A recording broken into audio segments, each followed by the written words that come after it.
Hello বন্ধুরা, আধ্যাত্মিকতার সমাজসেবা থেকে একটা ভিডিও পোস্ট করা হচ্ছে। 2 মিনিট 40 সেকেন্ডের ভিডিও।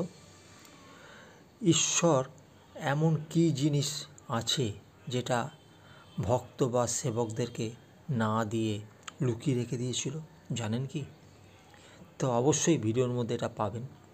তার আগে বলে দিই, আধ্যাত্মিকতার সমাজসেবায় এখনও যারা চ্যানেলটিকে সাবস্ক্রাইব করেননি, আমি বলছি আপনারা সাবস্ক্রাইব করে দিন, বেল আইকনটা অন করে দেবেন। নতুন নতুন ভিডিও ছাড়লে অবশ্যই আপনারা আগে পাবেন। ভালো লাগলে অবশ্যই লাইক করবেন, কমেন্ট করবেন এবং আপনাদের আত্মীয় স্বজনের মাঝে শেয়ার করবেন। যদি সময় থাকে তো ভিডিওটা দেখবেন, আর দেখলে পুরোটাই দেখবেন।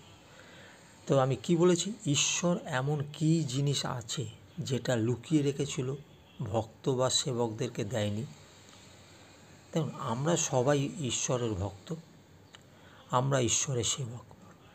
তাই ঈশ্বর আমাদেরকে সব জিনিসই দিয়েছে। ঈশ্বর আমাদেরকে সব জিনিস দিয়েছে। দিতে দিতে এমন একটা জিনিস আছে যেটা ঈশ্বরের হাত থেকে মাটিতে পড়ে যায়, এবং মাটিতে পড়ে যাওয়ার সাথে সাথে ঈশ্বর ওটা পা দিয়ে চেপে দিয়েছে, অর্থাৎ পা দিয়ে ওটাকে লুকিয়ে রেখেছে, পায়ের তলায় ওটাকে চেপে লুকিয়ে রেখে দিয়েছে। যখন সব ভক্তরা ওখান থেকে চলে যায় ঈশ্বরের কাছ থেকে, তখন মা লক্ষ্মী ভগবানকে বললেন, আপনি পায়ের নিচে কী লুকিয়ে রাখলেন?